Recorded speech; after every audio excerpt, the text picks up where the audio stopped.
Verify कीजिएगा, मेरी बात आपको झूठी तथ्यहीन लगे, आपको पूरा अधिकार है। पुष्पेंद्र delhi01@gmail.com मेरा ईमेल है।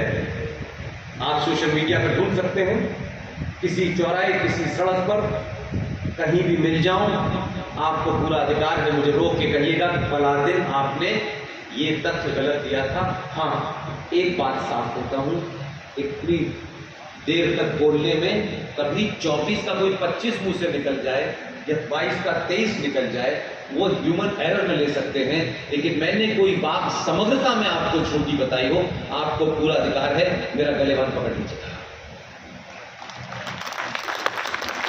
इसलिए उन बहादुरों को अंबेडकर की आखिरी बात कह के समाप्त करता हूं, और ये बात हर उस सनातनी को जिसे अपने सनातनी होने पे घमंड है, उसके उस बोध को बड़ा करना चाहिए, उसमें वो भाव और मजबूत हो कि आपके पूर्वज उन हालातों में, जब चचा नेहरू ने सुपारी ले रखी थी आपकी, तब भी उन हालातों में लोग अपना बड़ा काम करके गए, आज तक लोग नहीं जानते उनको। जब भारत का संविधान बन गया पूरा, तो आप देखिए कि भारत का संविधान पढ़ा किसी ने पहले से? कोई वकील साहब हैं यहां? भारत के संविधान के पहले पेज की लाइन बताइए पहली।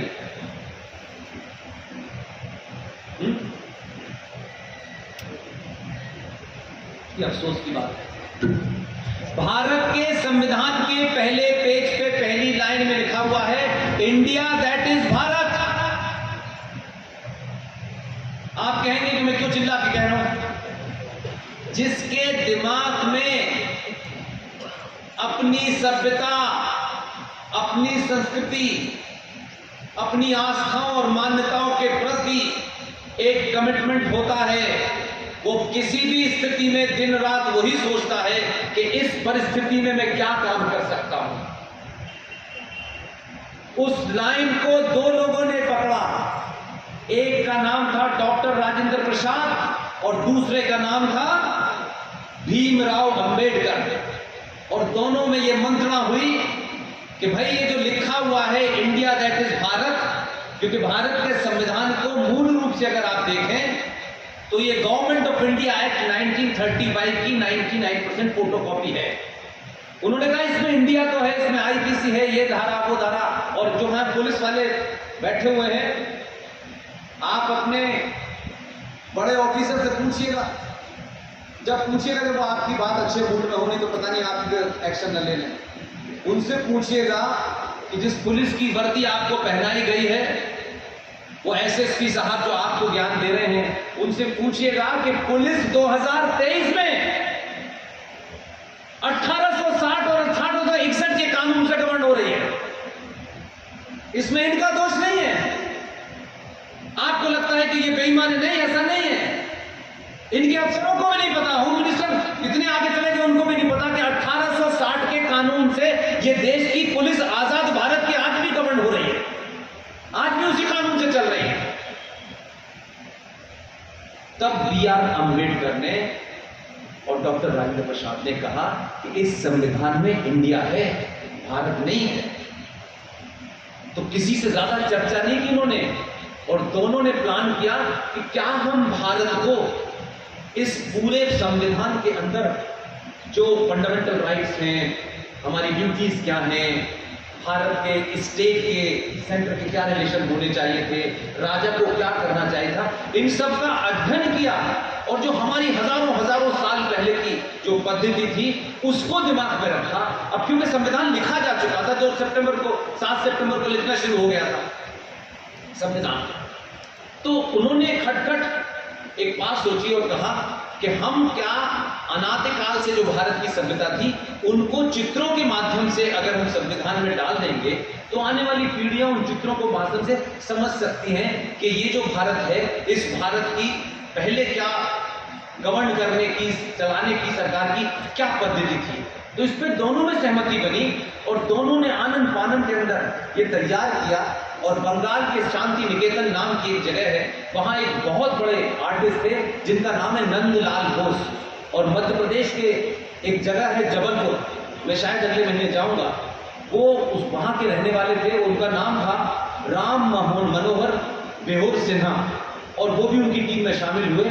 और अभी 2007 में उनकी डेथ हुई है। उनके बेटे हैं, उनसे मिलूंगा जाकर के, 2-3 बार मिल चुका हूं, इस बार कुछ चीजें उनके साथ रिकॉर्ड करनी है। वो भी उनकी टीम में थे। अब आप सोचिए कि ये आपको पता होता तो कुछ विवाद नहीं होता। उन्होंने, दोनों ने सोची और आनंद फानन में किया ये काम। इसलिए मैंने कहा कि अगर आपका एजेंडा बड़ा है तो फिर वो नहीं आया था, कि आज स्टेनो नहीं आया था, कि मुझे अभी अपॉइंटमेंट लेटर नहीं मिला है, उन्होंने कर दिया। और मालूम है क्या किया? ये बदकिस्मती है इस देश की कि ओरिजिनल संविधान जिसकी कॉपी रेप्लिका मेरे पास है, उसमें सब में है, लेकिन कोई ताकतें थी ऐसी उस वक्त तो मान ली साइन हो गए। ओरिजिनल संविधान की कॉपी में वो 22 चित्र मौजूद हैं, लेकिन उसके बाद के जब संविधान छपे तो चित्र गायब हो गए। मेरी ये मुहिम इसलिए राजस्थान में आके बढ़ जाती है कि राजस्थान का उससे विशेष संबंध है। भारत में जहां पहले पन्ने को संविधान पे लिखा है इंडिया दैट इज भारत, उसके ऊपर जो आजकल लोग कह रहे हैं ना, हमें हर मस्जिद में शिवलिंग क्यों ढूंढना है, उसी नंदी की तस्वीर पहले पन्ने पे बनी हुई है।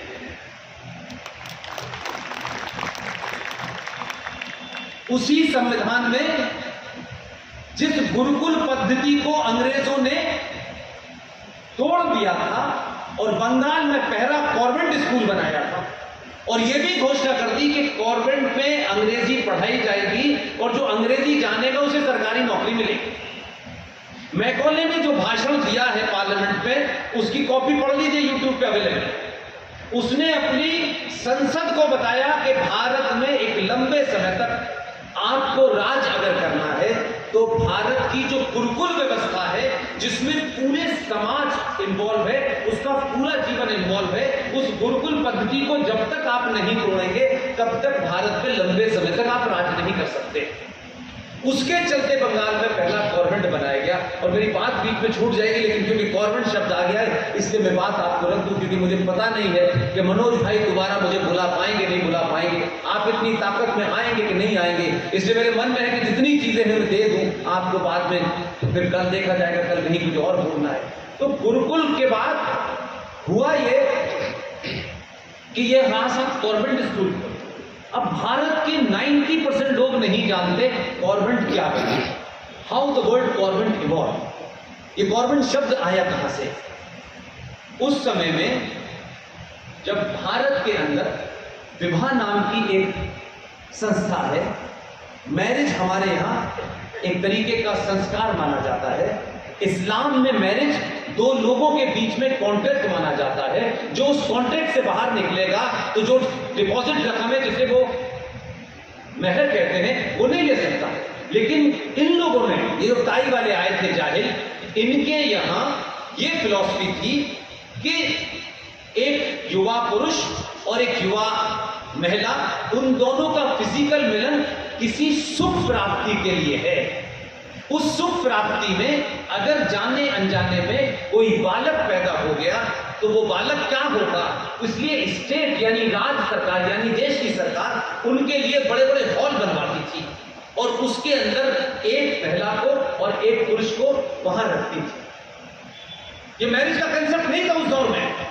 तब ये हुआ कि साथ ये जो बच्चा, जो अनचाहा बच्चा है, ये किसी सुख प्राप्ति के लिए था, लेकिन ये हो गया है तो क्या किया जाए? तो उन हॉल के बाहर रात में बच्चों के पालने रख दिए जाते थे और वो जाते थे और उस बच्चे को वहां जाके लिटा के आ जाते थे और सुबह वो बच्चे को लोग लेते थे। उस हॉल में उन नाजायज बच्चों को पाला जाता था। उस बच्चों को पालने वाली, क्योंकि हम तो उनसे बहुत पुराने हैं, वो तो 1700 में आए थे, उनकी ज्ञान बता के चले गए वो अपनी कहानी। तब उन्होंने कहा कि देखो ऐसा है कि इस हॉल में रहने वाली ये जो महिला है, क्योंकि हमारे संस्कारों में हमारी बहन जब किसी से शादी करती है तो किसी की पत्नी बनती है, जब वो बालक को जन्म देती है तो वो माँ बनती है, भाभी बनती है, तमाम रिश्ते एक एक चीज से कनेक्टेड हैं। तब यह हुआ कि इसमें एक महिला रहेगी, वो शादी का कंसेप्ट नहीं था, एक पुरुष रहेगा, वो भी शादी का कंसेप्ट नहीं था। फिर उन्होंने उसको जोड़ा कि ये जो महिला है और ये जो पुरुष है, इन बच्चों को पालेंगे, स्टेट उसको पैसा देगा, और जिस जगह पालेंगे उसी को गवर्नमेंट कहते हैं। नाजायज बच्चों को रखने की जगह को गवर्नमेंट कहते हैं। फिर ये स्कूल का चलन चला और आपने गली गली सरस्वती गवर्नमेंट स्कूल खोल रखे हैं। आप तो कमाल के हो। उस भावना पे जाइए, तब आपको समझ में आएगा कि अंग्रेजी स्कूल का बच्चे का मिजाज बिगड़ा हुआ क्यों है, क्योंकि उसका संकट आप नहीं समझ सकते। हम सब दोषी हैं। 6 साल के बच्चे को, जिसको बेचारे को नींद में आपने उसको ट्विंकल ट्विंकल स्टार सुनाते सुनाते माता जी बस स्टैंड पे ले जा रहे हैं, उन्हें नींद में देख पा रहा, सोते सोते में पिताजी नौकरी पे चले गए, सोते सोते में वो स्कूल चला गया है। घर वाली माता जी, सास भी कभी बहू देखने में बिजी हैं। 8 घंटे एक मक्कार फादर, 8 घंटे एक मक्कार मदर के अंदर में है। वो दिन भर उसे मदर और दिन भर उसे फादर कह रहा है। वो जब घर आता है तो कहता है ये वाला फादर दिखता नहीं है, ये रोज दिखता है। तो वो कंफ्यूज है कि ये फादर है, ये फादर है। इसलिए उसका बिहेवियर आपके साथ इसलिए होता है कि आपने उसे संस्कारों से जुड़ा ही नहीं है। वो कंफ्यूज है भाई मेरा कि मदर पे समय नहीं है, ये मदर पूरा टाइम उसको दे रही है और जिन्हें क्या क्या इशू के बारे में उसको बता रही है, उनको समय नहीं है। उस बच्चे के साथ आपने अत्याचार किया है। आपको ये बीमारी हो गई है कि बच्चा हमारा अंग्रेजी स्कूल में पढ़े। अगर आपके अंदर भारतीय सभ्यता संस्कृति, जो कोई जिसको जब ये शब्द बोलते हो तो लोग कहते हैं कि कोई दकियानूसी बात है। हमसे ज्यादा सुपीरियर दुनिया में कोई ज्ञान ही नहीं दे सकता, क्योंकि हम प्रकृति को मानने वाले हैं। सूरज हो, पानी हो, पेड़ हो, आकाश हो, धरती हो, ये हमने नहीं बनाए हैं। हमारा जीवन इन 5 तत्वों से बना हुआ है। इसीलिए हमारे यहाँ किसी की मृत्यु हो जाती है तो लोग कहते हैं 5 तत्व में विलीन कर दिया। हम उन लोगों में से आए हैं कि जैसा भेजा गया है वैसे ही हम जाते हैं। वो कहते हैं हमें अल्लाह पे यकीन है, अल्लाह सबसे सुप्रीम है। तो अल्लाह को नहीं पता था कि कान कहाँ लगाना चाहिए, नाक कहाँ लगाना चाहिए। अगर यही अल्लाह था ऊपर से काट के भेज देता, फिर नीचे काटने की जरूरत क्या है। तो अल्लाह इनकम्प्लीट है। अल्लाह की प्रॉब्लम है, हमारी नहीं है। हमको जैसा भेजा था हम वैसे ही चले गए थे। अल्लाह पे यकीन है तो फिर बोलोगे उसने नहीं भेजा था, तो आपने कैसी बनाई, आप जिम्मेदार हैं।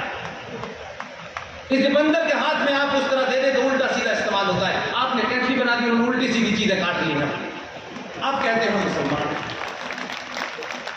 इसलिए तुम्हें अल्लाह पे यकीन नहीं है।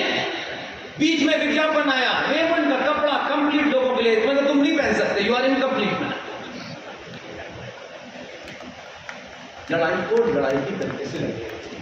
ये वैचारिक क्रांति का दौर है, बौद्धिक दौर है।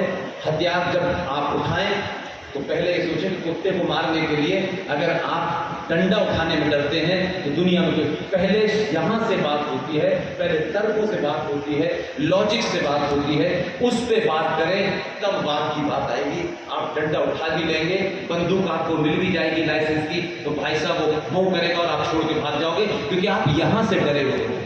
यहां से कुंठा है, यहां से एहसास से कमतरी है, यहां से इंफिनिटी कॉम्प्लेक्स है। आप अपने पूर्वजों को जानिए और कोशिश कीजिए कि हर दौर में यह हुआ है।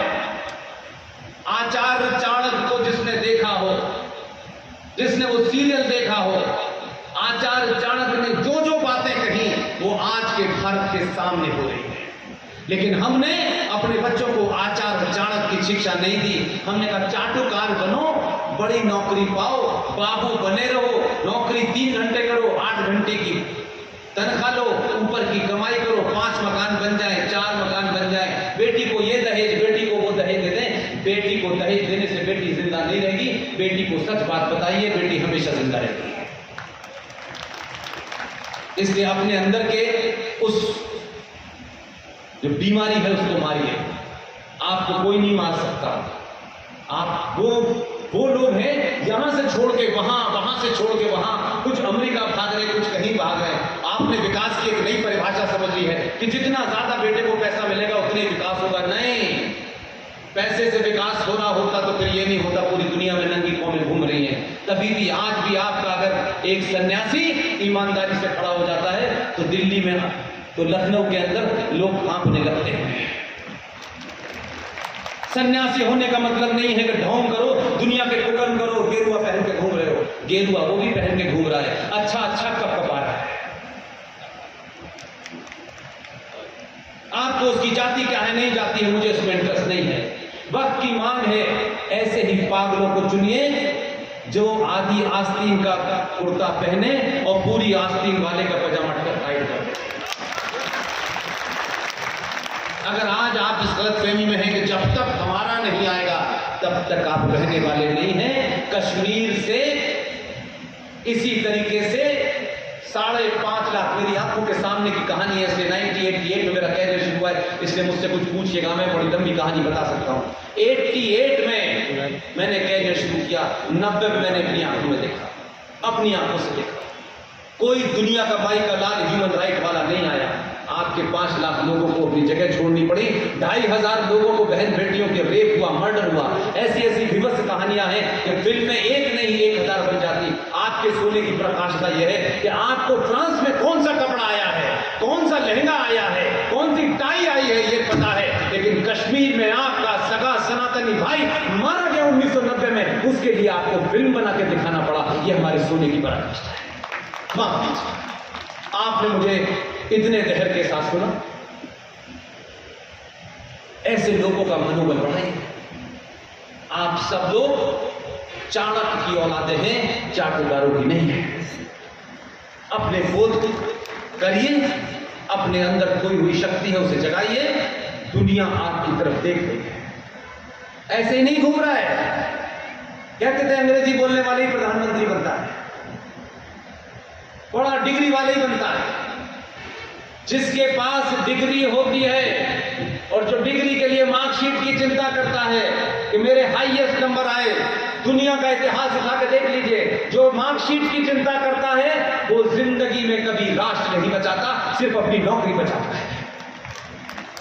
एक प्रधानमंत्री को चुना था, दुनिया की विदेशी विश्वविद्यालय से लेकर बड़ी बड़ी डिग्रियां थी, रिजर्व बैंक का गवर्नर, प्लानिंग कमीशन का मेंबर, फलाने कमीशन का मेंबर, 10 साल तक नौकरी बचाता रहा, राष्ट्र नहीं बचाया। इसके पास डिग्री नहीं है, इसलिए वो काम कर रहा है। बहुत बहुत धन्यवाद, थैंक यू वेरी मच।